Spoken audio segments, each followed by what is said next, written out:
We Are by Jon Batiste just won the Grammy for Album of the Year. And I listened to it once yesterday. Welcome to Spin It.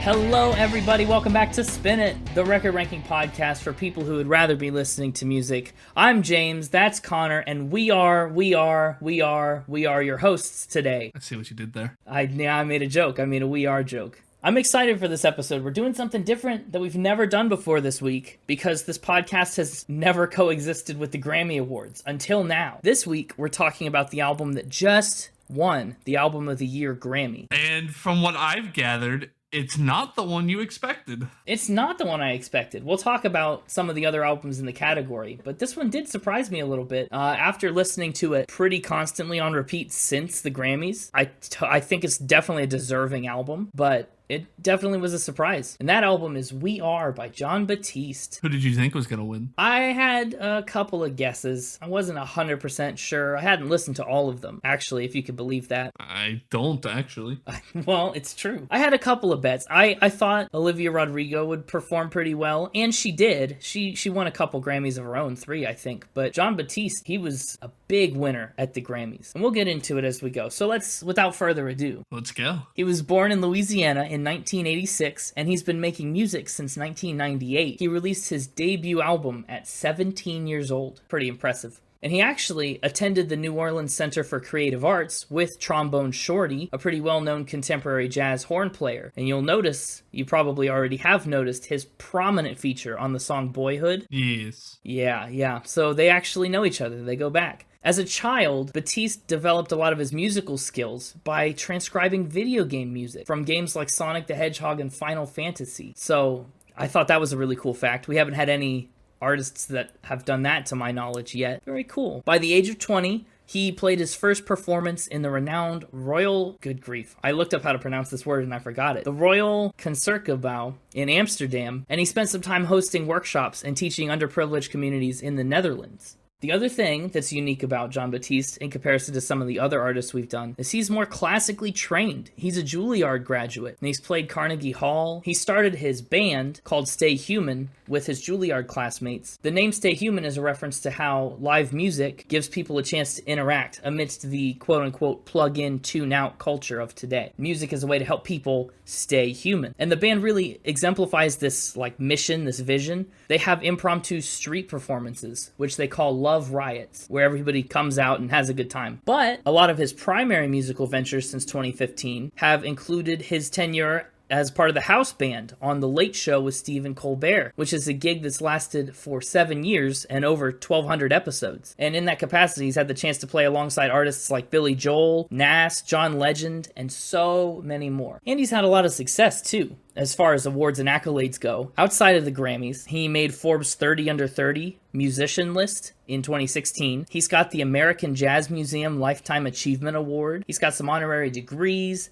And then prior to this year, he also still had 3 Grammy nominations. This year, though, at the 64th Grammy Awards, he was nominated for 11 Grammys. And he won 5 of them, including, of course, Album of the Year, which makes him this year's biggest winner. Does it? Yeah, he was the biggest winner with 11 nominations and 5 wins. After the Grammys, he gave a good little interview, and he gave a quote, and he said, "Music is more than entertainment for me. It's a spiritual practice." I think, that this album really shines that quality through it. You might not know this, another fun series of awards that he's bagged came in 2020 for his work on the soundtrack for Disney Pixar's movie Soul, alongside Trent Reznor and Atticus Ross from the band 9 Inch Nails. Oh, that's a great movie. It is a great movie, isn't it? And it's a movie with a great soundtrack, by the way. Very, jazzy. I mean, as you would expect. That film earned him a Golden Globe, a Critics' Choice Award, and an Oscar for Best Original Score. And if you can believe it, Batiste is only the second black composer to earn that Oscar, aside from Herbie Hancock in 1987. So he's making moves in the music and film industries, and the late-night TV industry. This week, we're focusing on We Are, his most recent album. He's released 8 studio albums in total, and this one came out on March 19th, 2021. So we've just passed his first birthday. Happy birthday to We Are. As far as genre goes, it's kind of jazz, contemporary R&B. Batiste himself calls it a representation of genreless music that's just about the story. And he says it's a culmination of his life up to this point. And I think that's accurate. I know it leans heavily on certain genres more than others, but there are so many different bits and pieces of influences plugged into this album. And it, for me, made it really engaging to listen to. We Are peaked at number 86 on the Billboard 200 in the US and made it up to 47 on the top R&B and hip-hop albums chart. And I know we brought it up earlier. Let me tell you all the records that We Are surpassed to win the Grammy for Album of the Year. The other nominees were Love for Sale by Tony Bennett and Lady Gaga, Justice by Justin Bieber, Planet Her by Doja Cat, Happier Than Ever by Billie Eilish, Back of My Mind by Her, Montero by Lil Nas X, Sour by Olivia Rodrigo, Evermore by Taylor Swift, and of course Donda by this podcast's favorite, Kanye West. Hey, Kanye. Take notes. But that's a good amount of background info about Batiste and his musical career and his band and his record-breaking year at the Grammys. Let's throw it on over to everybody's favorite pathological liar and see what he's come up with for this week. Let's do it. Let's do it indeed. Hey, it's me. It's you. The mixtaper. That's right. Welcome back to the show. Didn't give me a lot of time on this one. No, we had to do a quick turnaround. The Grammys actually got pushed back. They were supposed to be a couple months ago, and with COVID and stuff, they didn't feel comfortable hosting them, so they postponed the date of the Grammys. And we are recording this episode with a remarkably short turnaround time to put it out. So you didn't have a lot of time to find facts. But I was still able to scrounge up some great facts and spins about Jon Batiste. I'm excited. I honestly, I'm captivated by the album, and the artist have both captivated me on this one. So I'm very excited to hear more about him, whether it's true or not. If it's true. Tell me the true things, but I bet you've got some good spins. It's interesting. I don't have any super crazy ramp ups this week. So I'm trying to figure out the best order to go in. Interesting. Like, no, there's no like drumming in a gorilla suit. Wild, you know. There's nothing that wild. Like, okay, yeah. Let's start here. Let's start with. He has been in a band with Adam Driver. Adam Driver? Wow, good soup. Okay, Adam Driver is the actor that plays Kylo Ren in Star Wars, among other things. Does Adam Driver play instruments or sing? He does both. Really? I had no idea. What's he play? Drums. Okay, how long has he been drumming? As a hobby since college. Wow, okay. So, how did he get connected with Batiste? Through college. Where did Adam Driver go to college, I guess is a good question. He went to college with Jon Batiste. Thank you. Yeah. Thank you. Okay. You mentioned he went to Juilliard for music. I did. And Adam Driver went to Juilliard for acting. Okay, I can believe that. And how did their paths cross? They ran in the same circles. They became friends and eventually played in a band together. How long were they in the band? It wasn't Stay Human? No, it was shortly before Stay Human. Oh, this is tough. I think I'm gonna say that this one is a spin. You think this one's a spin? Yeah, this one's a Kylo spin. I hate that. My thought process is maybe they both went to Juilliard, which is what inspired you to make this fact. But Stay Human is already his Juilliard classmates. And also, I can't confirm that Adam Driver does in fact play the drums. So I'm leaning towards spin out of an abundance of caution. This is a spin. You pretty much nailed it. They both went to Juilliard. They both were friends and were in the same friend circles, but he did not join a band with them. All right, the abundant caution paid off. My caution runneth over. But yeah, I thought that was cool. They are good friends. They've both, when Adam Driver's been on the Stephen Colbert Show, he's talked about his friendship with Batiste. That's really awesome. Who knew? I had no idea. He's friends with a Sith Lord. Funny enough, this is the same. This episode comes out the same week that the Star Wars Lego episode comes out. What a fun little tie into that. Oh yeah, the new video game. And now in our Instagram post, we can say, "Come listen to us talk about Lego Kylo Ren." Yeah. Clickbait. Let's see. Let's ramp up from there to he wrote the music for a video game. Ooh, okay. I like that. As we've already mentioned, he transcribed music from video games. Which video game did he have the honor of working on? It's called Ape Out. Interesting. Okay, what's the video game about? It's like Donkey Kong? Ape Out is a beat-em-up game developed by Gabe Kazullo and published by Devolver Digital. The game was released for Microsoft Windows and Nintendo Switch on February 28th, 2019. What's the objective of the game? What do you do? It seems like you're pretty much you're a gorilla or some form of ape, and you go around and you kick the crap out of people with guns. It's a little indie game. Okay. It's a little indie game. Like, it seems like level based. Like, each level you have to kind of figure out how to take them all out. Yeah. I don't know. It's hard to tell from some of these pictures exactly how it works. So what was his process for like making the soundtrack? Did he get the game and like play through it or demo it? Like, I don't know. How does one make a soundtrack for a game? I have no idea. Okay. I wish I knew. Maybe if some game developers would reach out to us about developing their soundtracks, we'd know the process. Maybe we could send a pigeon to race to them. Yeah, he did say though that he was inspired from the music from Street Fighter 2 when working on this game. Okay, that fits with an ape beat 'em up game. I think this is true. I think this is a fact. I think this is a fact because, I don't know, he's got a history of video game music under his belt, and I think that'd be a fun thing to branch and try out. It doesn't seem like it'd be too terribly intensive, with all of his other projects that he's got going on. It'd be like a fun little side thing. I think I'm gonna say, a fact. Well, I'm gonna say spin. Oh, man. Yeah, okay. See, I let the caution down. Yeah, the caution has dried up. It no longer whatever you said earlier. Runneth over. My caution runneth dry. Yeah, he does get a lot of his inspiration musically from video games. Like, he grew up analyzing video game music. It spoke to him about how to create catchy rhythms that people want to hear over and over that won't become boring. Yeah. In a game like Street Fighter 2, where you're going to hear the same kind of instrumental run over and over and over, you don't want to be sick of it by the 10th or even 30th time you've heard it, Or even 100th time. Yeah. It's got to be something catchy. Okay, but that's a real game. But that is a real game. Yeah. I looked up indie games 2019 to find one that I thought smart. I didn't trust myself to come up with a convincing sounding indie video game. It would have been fun. You should have stolen some of your fake band names from the Inner Wave episode and tried to reuse one. See if I caught it. That would have been funny. I should do that in the future. Let's ramp up from that into...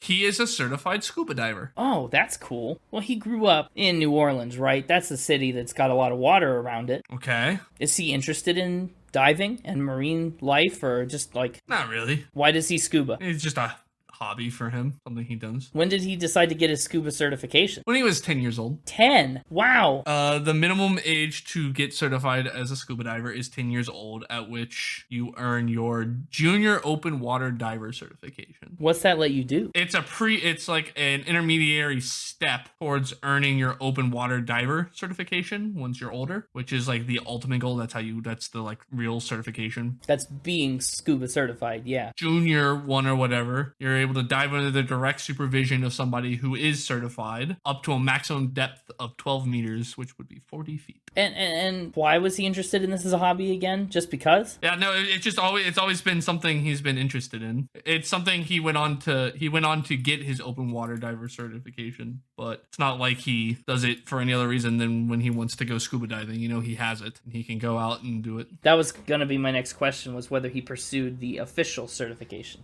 I think I'm gonna go ahead and let the caution stay dried up in this diving fact, and I'm gonna say this is a fact again. Another fact. Well, you're saying it's a fact again. It would be the first fact for the episode. Well, yeah. Another answer of fact. Yes. And it's another answer you're wrong. This is a spin.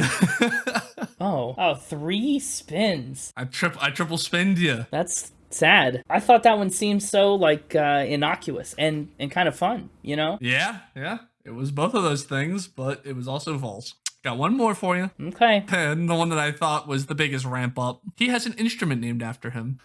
Okay, so an individual instrument, like, Stevie Ray Vaughan named his guitar Lenny, like that? Yeah, it's like that. Yeah, it's something like that. It's not like a brand of instrument. Who owns this instrument, and what is its name, technically? It's a melodica. Oh, man, what a ramp. What do you mean, what a ramp? what a good ramp-up fact. I did not expect you to say melodica. Of all the instruments you could have said, melodica was, like, not on my radar. Anyway, it's a melodica, and it's owned by, I guess, The Late Show, I guess. Interesting.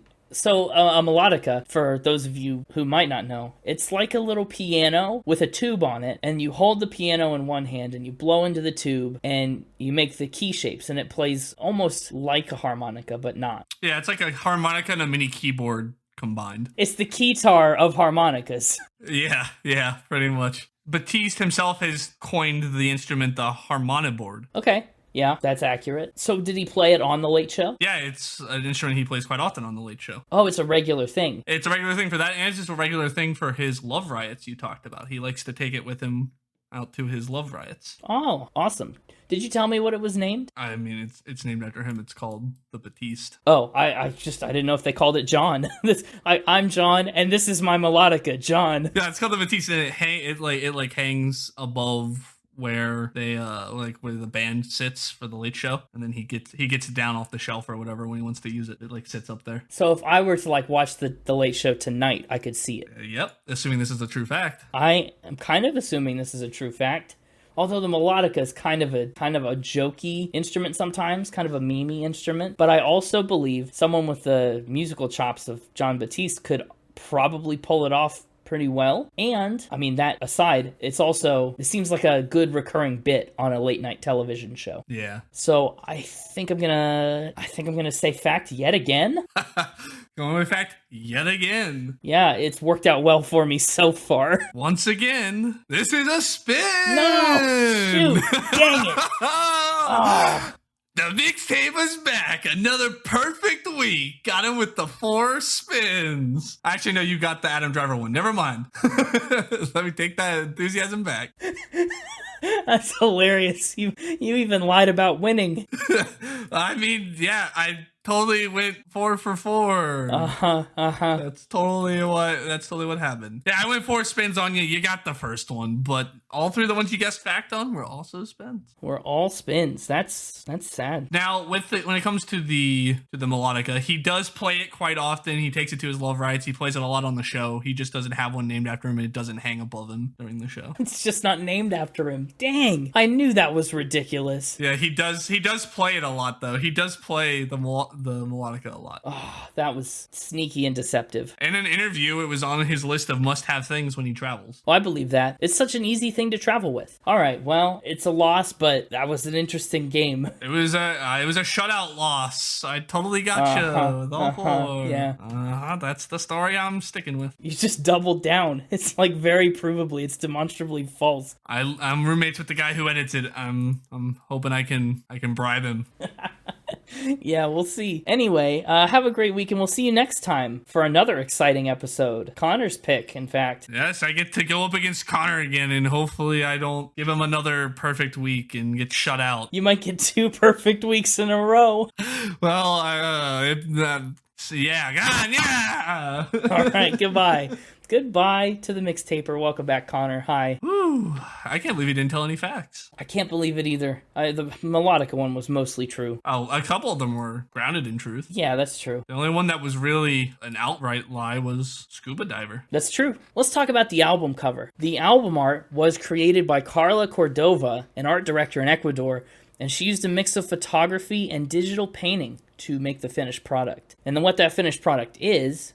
it's just Jon Batiste in a nice... it's actually spinet-colored robes that he's got on. Yeah, maybe he's a fan. Maybe. Hey, Jon Batiste, if you're listening, thanks for tuning in.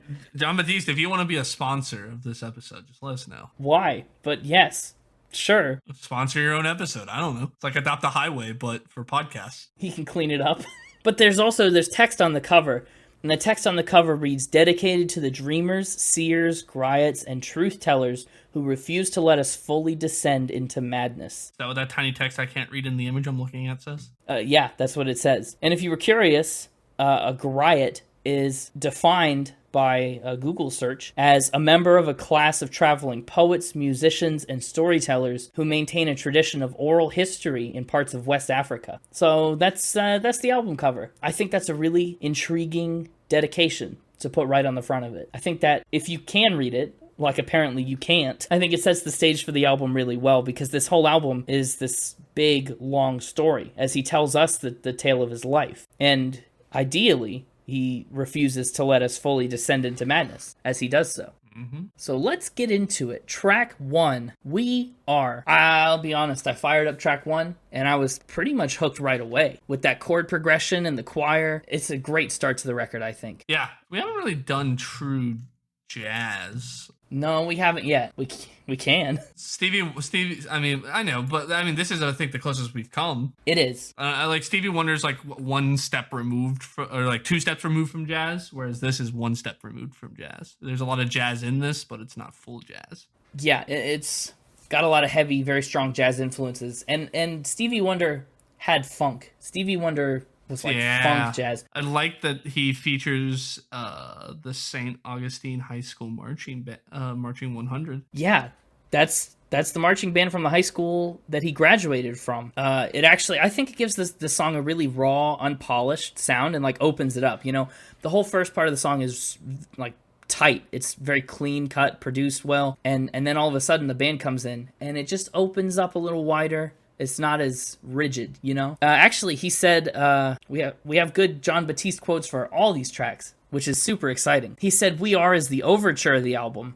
I wanted to have the marching band from my high school on this record because it's a historically black high school that has a lot of legendary alumni. I was in that high school band, and I graduated from that school. And We Are, the song, also features 3 or 4 generations of his family, he says. It includes his grandfather and his nephews. So that's really cool. I think it's awesome that he opens a personal album with a personal song that he's got so many personal ties to the people in it. I think it's a strong opening track. It is one of my favorite, I guess, chord. I don't know, just a moment where the instrumentals, the vocals, everything just comes together in this perfect harmony is on the word joy in the pre-chorus. Yeah. It's perfect the way that they hit that. Also, this is another, I think is a great example of that video game music influence. How he's, you know, like I said, he said his goal is to be able to create beats and rhythms that you don't get bored of. Yeah. And I think he pulls it off on this song with the we are the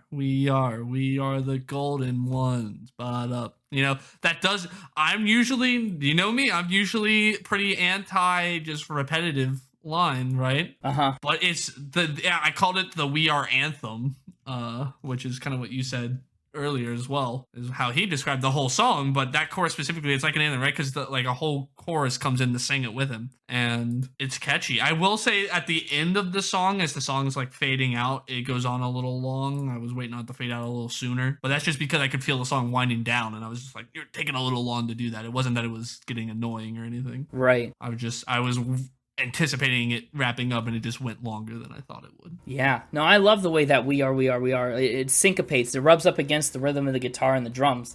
It's on all the offbeats, and it gets really funky. And I love the message of it. You know, we're the golden ones, we're the chosen ones. It's this kind of like unity and destiny and hope that he seems to believe in and profess so much. So, great opener, if I'm telling the truth. I see what you did there. Yeah, the second track is Tell the Truth. The Pinocchio track. It's not about lying. No, that's the opposite. Well, no, that was Pinocchio's whole thing was like, you know, he's not allowed to lie. He's got to always tell the truth or his nose grows. Fair. Well, Batiste says, we recorded it at the legendary Sound City recording studios. All of us were in the same room at the same time, and it was done in 1 take. Oh, wow. Yeah, he has people on this song, namely James Gadsden and Bill Withers, who played on Jackson 5 records. So they're pretty good musicians, and they cranked out this track in just 1 go. He says, so the whole hook of the song, right, is tell the truth. Live how you live. When you do what you do, just tell the truth. And basically that's advice that his dad gave him when he was moving to Juilliard. He said, stay true to who he is. And then he said, no matter what you're looking for, no matter what you're looking to do, tell the truth.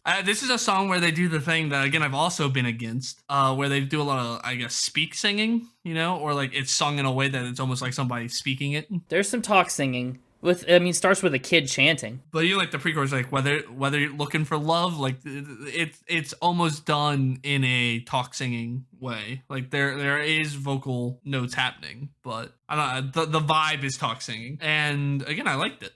It's partially because I think it's such a storytelling song that works well, and it's partially the way that they do produce his vocal. It's a little bit of fuzz and growl. It reminded me a ton of like mid-70s funk soul, like Chicago or James Brown. And I think the horns, when they started in with the horn parts, that really... Oh, the horns are so freaking good. Yeah, it really boosted that vibe. I love the horns. The horns and the backup singers are really good. I like shout out to the backup singers on this song. 100%. I mean, on this song and throughout.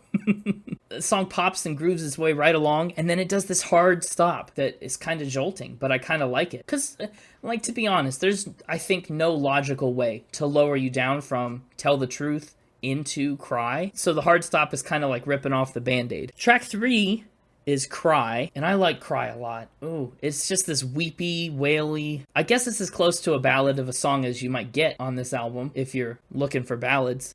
Jon says the loss of innocence is something that's not quantifiable. It's oftentimes something that we can't fully understand until generations later. The decisions we make collectively sometimes seep into our consciousness or our subconscious mind, and we don't know why we have this weight on our shoulders. You could be living your life every day, and then one day you just feel this overwhelming weight, and you don't understand where it comes from. I think that collectively, we all felt that in this past year with the pandemic and social unrest. So that's where he's coming from this song. This crying, it's just this like overwhelming weep, you know, that just hits you out of nowhere, this mournfulness. Cry actually won the Grammy for the Best American Roots song, so this song is a Grammy winning track on a Grammy winning album. This, you know, jazz and blues kind of go hand in hand, right? Like, oh, they do. They're like two sides of the same coin. Mm-hmm. And this song really brings in that blues vibe to it. It really does. I felt like the 2-chord intro felt like a B.B. King track. Okay. It had that same energy. Yeah. I really like this one as the ballad, as the resident ballad lover. Yeah, resident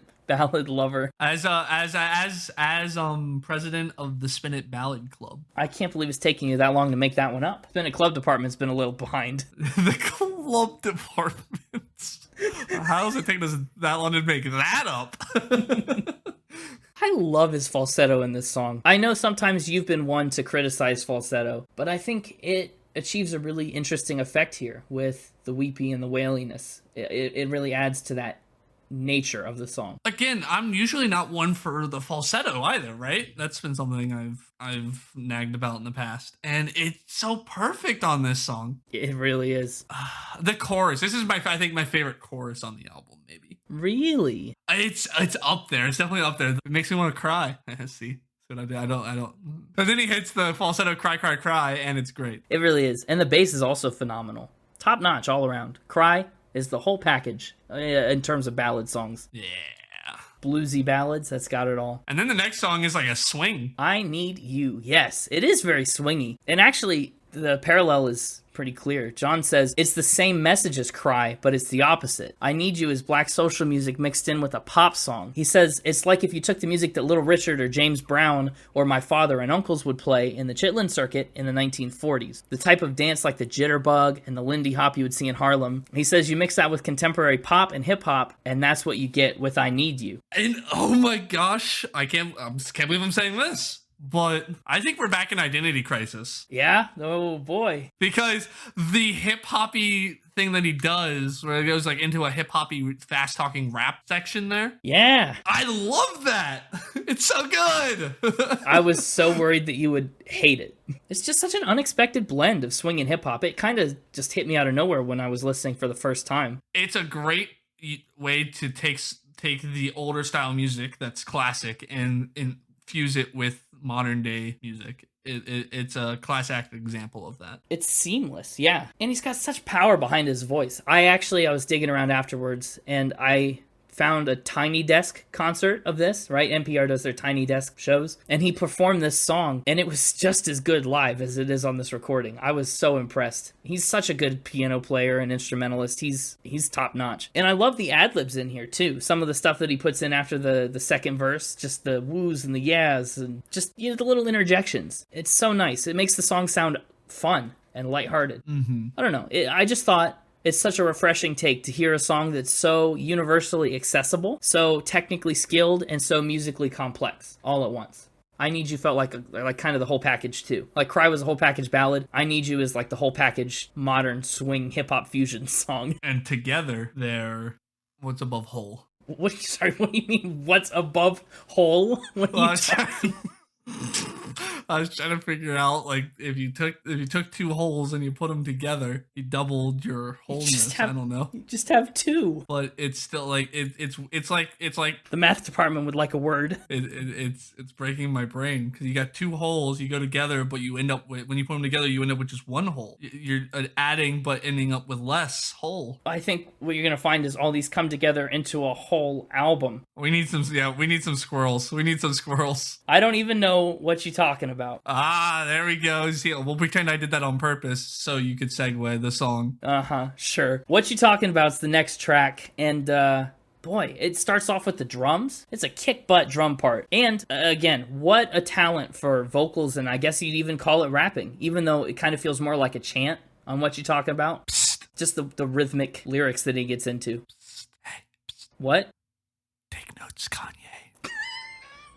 Yeah, I'm sure he's taking notes. What did you think about this? You don't like rap? I'm not a big fan of rap, but if I would take this over anything on, I think, Kanye or now I haven't listened to My Beautiful Dark Twisted Fantasy or Coloring Book in a while, other than when they pop up on the Spin It favorite song playlist. Mm-hmm. But I think I'd take this over anything on those albums. Interesting. So it's not a highlight for me on this album, but yeah, I think compared to the other rap songs we've done on this podcast, it's definitely up there towards my favorite. Fair. It is a fun song. And on this one, too, the instrumental breakdown, here more than anywhere else, points right back to the video game transposition. It sounds like an 8-bit video game at that breakdown. And there's actually a really cool story behind that. When he was creating that bridge, that instrumental, he said, I had a vision of the way you come through this career as you become more and more successful, especially as a black entertainer in America. It's like going through a video game where every level you beat, you get to the next level and the boss is harder. He said he imagined himself jumping into the TV and running through different levels of the game. So that's where this interlude comes from, is that idea that he's running through life, leveling up in his career, just trying to get to the next level. It's cool. He says that he doesn't believe in genre, but he does call this song punk video game jazz rock.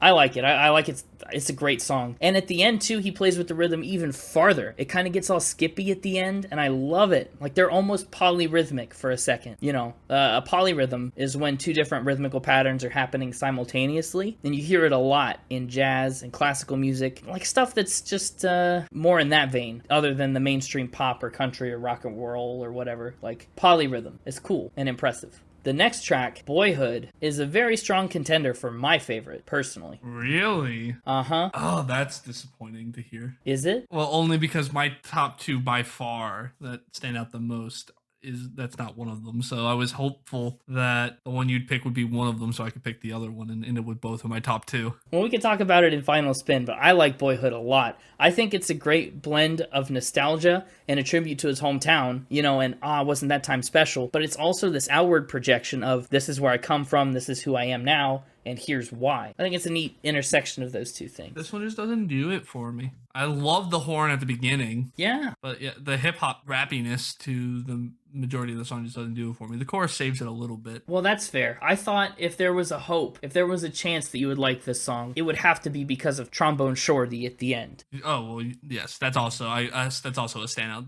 The brass was just blanket statement that the brass throughout the entire album is a highlight. Well, Jon says that the sound of this song feels like what growing up felt like. So that's why he framed it in this way. In this, yeah, admittedly really like heavily leaning into hip-hop style. Like, I guess that's just how he remembers growing up. And it's very vivid in its imagery, you know, from cornbread, pig lips to like po' boys in the yard. Like he gets in there. He tells you all about the way it is. And actually, the person that he worked with on this song, Jahan Sweet, they went to school together and they lived in a dorm with each other. And so he makes music for people like Drake now, and that's what produced this collaboration. Very cool. I also like what he does on the chorus, where he's got low and high voices going on at once. It's a really interesting effect. And I love the airy piano behind the second verse, too. They do a good job of just floating it in the background. Also, we've got another reference to Satchmo, Louis Armstrong. Do you remember the first? Oh, I do, but I don't remember where. Oh, where was it? Stevie Wonder, Sir Duke. I was thinking it was Stevie Wonder. That just made too much sense. It did. And then he goes on through the song down to the bridge, which I love the piano on the bridge. It's so good. I can still remember the mornings, you know, that part. Then he makes another reference to Zulu. Do you remember the first reference we had to Zulu? Again, yes, but it was there was a song that the part of the opening was in the Zulu language. It was Yes. Who did that? Stevie Wonder. Dang it. I'm Singing of Tomorrow. It's the song translated through Zulu, Spanish, and then English. That's right. I should get partial credit for even remembering the context of it, though. I mean, fair. Partial credit. You could take those Monopoly bucks and spend them somewhere else. We should make a Spin It Monopoly board. Spinopoly. Merch store coming soon. One last thought for this song before we move into Movement 11.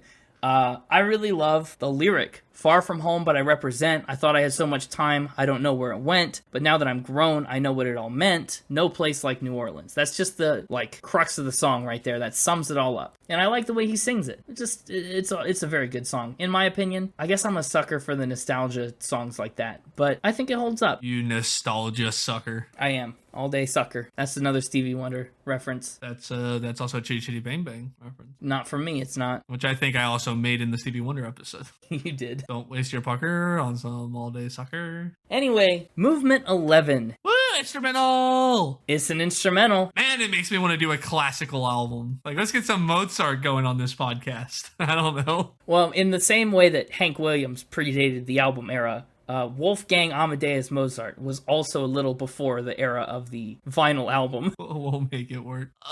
This is, I think, my favorite instrumental we've done on this podcast, too. Easy to see why. Yeah, that's clear. It's so good, and that classical training really shines through. You know, this song right here is what demonstrates to me that he is really, just deep in that education, the classical training, and that he can write a killer symphony, which he's done, by the way. He's got a new symphony premiering soon, I think, if it hasn't already. Interesting. But, yeah. Jon says, Boyhood, Movement, and Adulthood is the spine of the record. He says, those three songs are a literal representation of my coming of age. When you get to Boyhood, I'm telling you literally what it was like. And then Movement 11 is my growth into an adult when I moved to New York at 17. Which, the title, Movement, is very clever. You know, it's a movement, like a bit of a symphony, but it's also physically that movement as he traveled across the country. Why 11? I don't know. Has he done 10 other movements? Maybe. I haven't looked into it. And how many of them were of the bowel variety? He's probably pooped more than 10 times. I don't want to speak for him, and it's also a little personal, but he's probably pooped more than 10 times. Can we get confirmation on that, Jon? Can we get confirmation? Have you at least pooped 10 times? No, this is... Could you ask him that on Twitter, please? Not at all. It's a very specific question. Get the Spin It reporting team out there to get on the rope line and try to get answers to that question. No. Oh, okay. Fair enough. The next song, track 8, is Adulthood. Yes. That's a great, bass line at the beginning. It does, yeah. Well, it's intentional, too. Jon says the transition from movement is this rich, multi-layered, classical-esque kind of thing where all of a sudden you just mature. The first half of the album has these different things going on in terms of universal and communal, and then on the second half, it goes into this place of just the internal and the personal. And so the bit between movement and adulthood, he says that's how it is when you're young and you've got fire. You're figuring out who you are and you're looking at the world around you and people give you advice. You hear all those things about your past. You're trying to reconcile it all, and then all of a sudden, you're an adult. So that's the transition. That's the baseline that you get started in there is, whoa, we're here now. And it starts out that way with the punchiness for the first 2 minutes and 10 seconds-ish, and then we jump into the hip-hop section. Gets a little more steeped in that. I think they go together really, really well. And can we talk about certified poetry line? I want to see your pretty face light up like the city in springtime. I love that. It's one of my favorite lines on the album. It's tight. Are you trying to do that to get back at me for what I did the other week on Phil Collins with the rolled up sleeve? Perhaps. Uh-huh. I sensed a little tension there. Did it work? Yeah, it worked. I'm devastated. Good. You're devastated right now. I don't have much to say about Adulthood because half of it is just that instrumental, and I like it. But I think this is a nice track. It's well put together, and it starts with that laid back chill part. It just feels like the perfect way to ease out of the pseudo-symphony of Movement 11. What'd you think of Mavis? Crisis over. The identity crisis is over? Yeah. Why? I've never been a fan of little like inserts like this. Like 20-second snippets of phone conversations. Yeah, other than Kevin and Barracuda, that's legendary. Right, yeah, sure. For the most part, I don't care for those. Get them out. This is included. This is included. This track is I live with it because I think it helps with the transition into the next song. Like if you had transitioned from the ending of Adulthood into Freedom, it would have felt abrupt. Yeah, it would have. This is a nice palate cleanser, so it's got that going for it, but they could have maybe done a palate cleanser with some sort of interlude versus this. Another interlude right after Movement. Movement 11's not an interlude, it's a full song. It is. Yeah, but it's just but an interlude would have just been another instrumental track in it. I don't know. It would have felt like a throwaway transitional piece. Sure, for just a little 20-second riff. I don't know. Yeah. Well, that's what this is. It feels like a throwaway transitional spoken piece. Well, this track is... You can't even call it a track. It's a track. It's not a song. It's 20 seconds. It doesn't even get its plays counted on Spotify. Whatever. This section, then, is a recorded phone conversation with Mavis Staples. If you don't know, Mavis Staples is pretty renowned in the R&B and soul communities. She was born in 1939, and she performed with her family, the Staples Singers. Her father was really close with Martin Luther King Jr., and so the band's music was really influential during the civil rights movement in the mid-60s. Mavis has performed with Bob Dylan, the band Prince, George Jones, Ray Charles, and many, many more. And, the inclusion of her voice on this album, I think, is a very personal decision, right? Batiste clearly looks up to her as a music and civil rights icon, and I think I'm okay with it in there because it feels like super intentional. You know, he says that it was one of those things that you just can't plan. Her saying this on the phone. Batiste says you can't plan it because if you try to plan it, it won't be the same. It was just a spur of the moment thing that he liked enough to include. And then we lean into Freedom. What a song! I love the percussion, the tempo in Freedom. It's all so good. Instrumentals.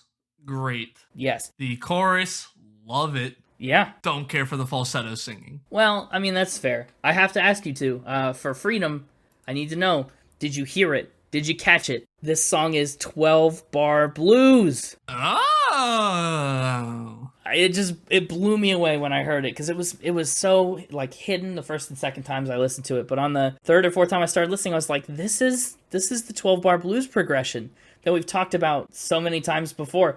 And this is just proof that it can take any form. He says that this song is kind of like an Elvis song, right? Elvis starts dancing, he moves his body like that, and it inspired people into this new era of freedom. And so that's what he was trying to do with this song. And Elvis did a lot of 12-bar blues songs. I like the parallel. You know, the connections between that is subtle, but it's cool. I really do like his falsetto, though. I mean, I know you have problems with it, but I like it.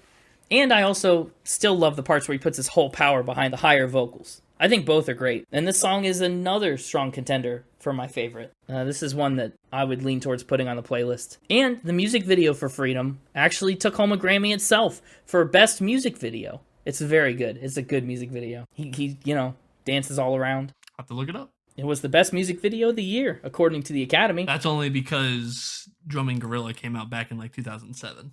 But that was the best. That was the best video on this podcast in the past year. It's up for debate. We'll have to send it off. It was pretty great. Yeah, okay. It was a sight to see. So that's Freedom. The next track is Show Me the Way. This one has a fun little vocal intro with the doo-doo-doo-doos. Yeah. And this is just another example of his catchy chorus that he can do. Oh, easy. Yeah, absolutely. Yeah, it's nice. And he actually says, you'll like this. He says this is a beautiful song to play when you're cruising in the car with someone you care about. Or just cruising by yourself and doing your thing. This one has great lyrics as well in its verse. This is his version of Sir Duke, where Stevie Wonder talked about all of his influences and the music legends that were famous to him. Show Me the Way is where Batiste does that for himself. And he brings up Ella Fitzgerald, Billie Holiday, the Wu-Tang Clan, Stevie Wonder. And he says, hey, when I don't know what to do, these are the influences that I turn to. They can show me the way. I just don't care for the vocals on this one either. Like I said, I like the lyrics themselves, but the vocals for me don't do it. And actually the drums are a bit much on this one. Much. You've never said the drums are much. I know. It's just compared to the rest of the instrumentals, which are very floaty and background, and then you just got this. Again, I don't know if it was just in my headset or what, but I think in a surround sound car setting, the drums would kind of fill out the rest of the song. But in my headset, it was just nothing but doom, doom, doom, just in my ears, over top of the lyrics, over top of the instruments, just over top of everything. Maybe it's because everything else is so soft. Yeah. Yeah, I was like, enough. I get it. You have drums. I don't know. I think this song is just so unlike any of the other songs on this record, which, I mean, Batiste really can do it all, a lot. And I think the fact that this isn't a singular album in one genre category is kind of a big part of why it won Album of the Year, because it doesn't hesitate to shift around, to throw something new at you and unexpected. I think that's cool. And this song is kind of emblematic of that. Sing. What song? Well, sing. Oh, everybody likes to sing. It's a good try. A A for effort. This song, I mean, the chorus will pretty much tell you all it's about. On the verge of crying, I don't feel like trying, but instead, I'll sing. I think the whole idea of the song is very consistent with what we talked about earlier, right? The quote about how music is his way of expressing his own story, where like during the good times, during the bad times, when I'm uninspired or exhausted or going through it, I'll just sing. I'm gonna make myself do it anyway, because either it will make me feel better or someone who needs to hear it will hear it. Right? I like it. Jon says that Sing is like the closing credits song because the album is like a movie. He says it's meant to be listened to like that. And then the last track is like the Avengers post-credit scene that every movie has to have now. Kinda. He says when you don't have words to say and you just feel overwhelmed with emotion, just sing. You've really experienced the power of that through the course of the movie. So like this song is like the lesson that the album's been trying to teach us. It's the motto. It's the moral of the story. So for me, with Sing, it's another ballady song, like kinda. Like the verses are ballads, and then the chorus is like upbeat. I like the really soft intro, and it's another really catchy chorus that's easy to groove to and get stuck in your head. So I have conflicting notes here. The verses are too drawn out. It takes you too long to get to the catchy chorus. Fair. Both times. But at the same time, the catchy chorus is also too long for what exists for the song. Like, I'm saying the verses are too long, and then I'm saying the chorus is too long because of how little verse there is. Like, those two things like conflict. I understand. So you want you want quicker verses but longer verses. Yeah, I want the verse to have more movement to it, and I want more substance in the verse. It's a lose-lose. Yeah, it's a lose-lose. It really is. But it was a good song. I like it. And then we get another kind of interlude-y instrumental thing to end the album. Yeah, the post-credits scene, as you called it, until Jon Batiste will return. Jon Batiste says, "This is a moment of celebration, but it's also undetermined. What are we going to do? Who are we? Until this or that happens, it's all a question." That's how I wanted to end the album, because if you go back to the beginning in a loop, it'll keep feeding you. And he says it's constructed to be cyclical. So I guess Sing is the closing credits, and then Until is supposed to be the thing that primes you back into the beginning. Yeah, all right. It's all right. All right. Oh, wow, okay. That's a pretty apathetic reaction. But you only got to listen to it once. You couldn't go back to the start of the album when it was done. So maybe that effect was just lost on you. It's true. I also just wasn't expecting it, in general, to end the album. Being a whole minute and 3 seconds, I thought it was going to be an actual, like, just shorter, like, punchy song to kind of end it on. No, it was more of an easygoing evening. Yeah. But that takes us into Final Spin. And we're here. Yep. So let's mix it up. I want to start with your top threes because Whoa! No. We can't be. You're not the one with mix in their name. You don't get to mix it up. Well, I just wanted to start with your top threes so that I know what your picks for the playlist would be to see whether I agree with them or you can persuade me. You'd have it narrowed down to 4, right? Because I give you I give you my top threes plus a honorable mention. So you know my 2 picks would be somewhere in that 4. I'm just curious though. What's your top 3? All right. I'll give you my top threes. My top threes in album order. We Are. Okay. I guess I'm not gonna go in album order. I changed my mind. Oh yeah. So we got We Are. Then I'm gonna say Cry is also up there. Uh-huh. In the top 3. I Need You is in the top 3. Ooh, wow. And then I'm still I'm split on my honorable mention for it's between Tell the Truth and Movement 11. Wow. So you really loved the first 4 tracks. And then no, I guess I did. Well, no. Yeah. First 4 tracks and then Movement 11. Yeah. Well, you've put me in a bind here because it sounds like if I were picking 2 for the playlist for myself, they'd be Boyhood and Freedom. And it looks like I'm only getting 1 of those. So we don't overlap at all. No, not at all. That's unfortunate. I know. It's a tough decision, but I think I'll have to, if I can only take 1 of those 2, I'll have to put Freedom on the playlist. That's the Grammy-winning song. That one is more representative of the album to me. Even though Boyhood is great, and I think maybe more representative of Jon Batiste as a person, and his, that nostalgia factor. I'm going to try and not let nostalgia bias blind me, and Freedom sounds like the way I'll go. Let's talk about scores. The moment you've all been waiting for. This is the Grammy-winning album of last year. How does this random person on this podcast that I like score it? Well, I'll tell you. Music, I love all the musical influences he's got behind this. He's classically trained, for crying out loud. The theory is impeccable. All these songs they groove and they funk and they, it's just nice to hear such variation. I don't think there are really too many missteps. I'm giving music a 91. It's an interesting blend of genres, right? The times that you're just not expecting it to go hip-hop, it hits you in the face, but it works. And that's what's impressive about it to me. Lyrics, I'll be honest, I kicked back and forth between 2 scores here on lyrics. I think they're really good throughout. I like the message of be yourself, tell the truth, we're united, we're strong. Sometimes you just have to cry. Like, this whole album feels on theme, and I think he tells his story very well. It's inspired, and I think a lot of the imagery is really good, too. I want to see light up like the city in springtime.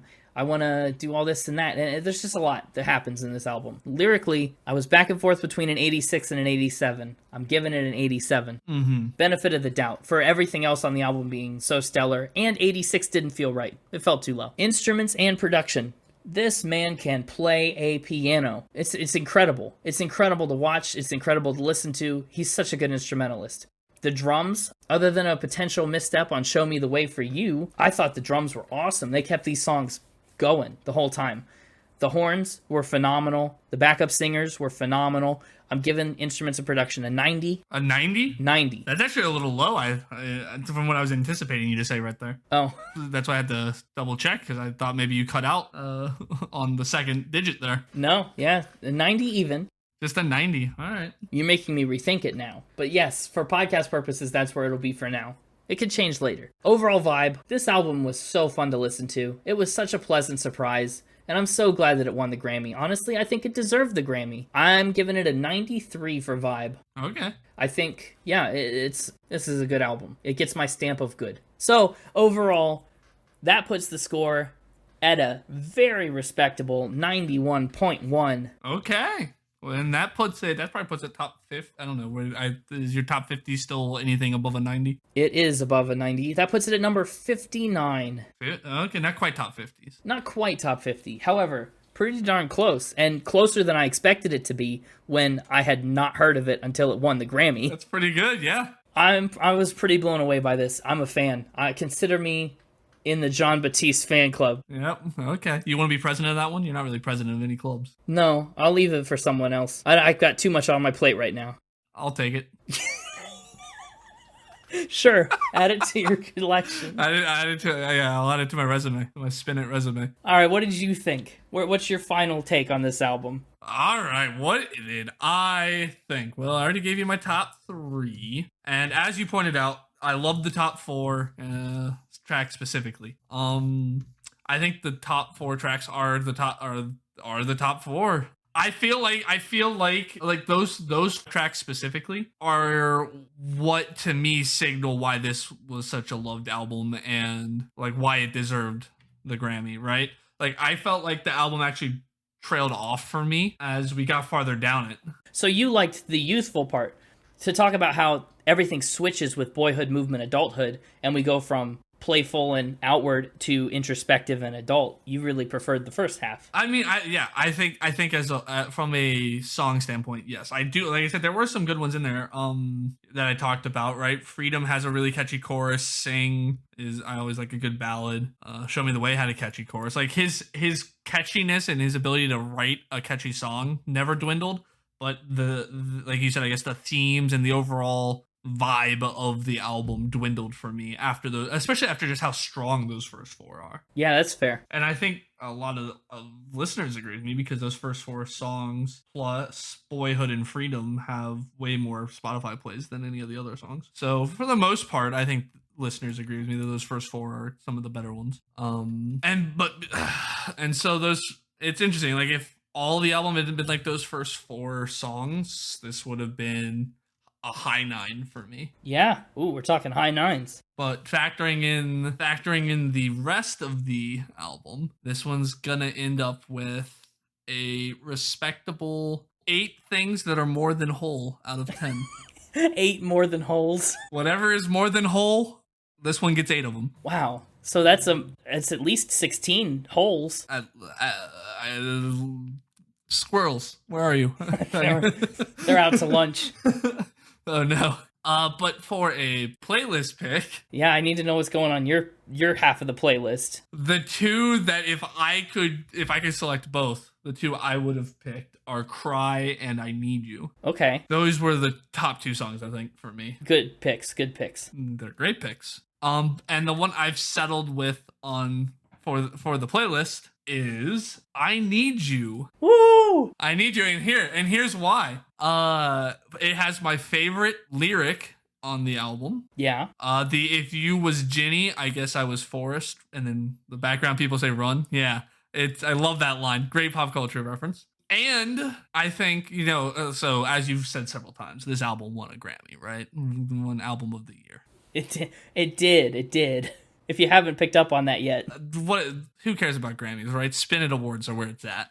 Oh, yeah. And so I'm giving Jon Batiste the Best Rapper Award for this song. Wow. So take notes, Kanye, because Jon Batiste is the best rapper we've done. His ability to take the contemporary and the new in I Need You and blend them together in the way that they do, it's phenomenal. It's like I said, truly, I think the best. It's the best rap song we've done. It's the best like taking of something old and blending it with something new we've done. It's great. Fair, and I'm not saying I disagree with you, but I am saying, why do you have the power to unilaterally bestow the Best Spin It Rapper award? Are you gonna disagree with me? I'm not. I don't know. Yeah. You're gonna contest this award? You're gonna try to take it back from Jon Batiste after I've already put it in his hand? No, that's what I'm saying is, why do you have the power to do that? Because I did it and you didn't stop me. That's a bad precedent. Anyway, yeah. So I think a Spin It award is way more prestigious than a Grammy. So congratulations, Jon Batiste. You truly won here today on this episode of Spin It. I agree. I Need You would have been my third pick for the playlist, so I'm happy with that. I like this episode. I like the concept of picking the Grammy album every year and doing an episode on it. If you liked this concept, tell us about it, let us know, and I hope we'll keep doing it. And we'll never do it again. No. If you hated it, maybe, also let us know. But I really enjoyed it. So, if you're looking for more Spin It content, first of all, you can click that follow button wherever you're listening. But also, you can find us on Twitter at SpinItPod, on Instagram at SpinItPodOfficial, and on our website, of course, www.spinitpod.com. Next week, we're bringing you another exciting episode with a twist. Would you care to tell everyone what that twist is? I'm here to turn in my punch card. It is, if I got the squirrels to double check the math, I believe it is officially filled up and all 19 holes have been punched. It's time for me to do another episode. So it is. Connor's pick is coming at you next week. Yep. And even now I'm thinking about it and what great fun we're going to have. Let me reassure you, audience, it is not Miley Cyrus again. I tried to just do Plastic Hearts round 2. It got vetoed. Second, Plastic Hearts a second time. But you can find out what it is next week. There was a hint in this episode. I dropped a hint. Yeah, it's true. A hint was dropped. You'll have to find out next week on another exciting episode of Spin It. We will see you next time, and until then, keep Keep spinning. spinning. All right, let's wrap up this recording. Yeah, I need to go take movement 12. Oh.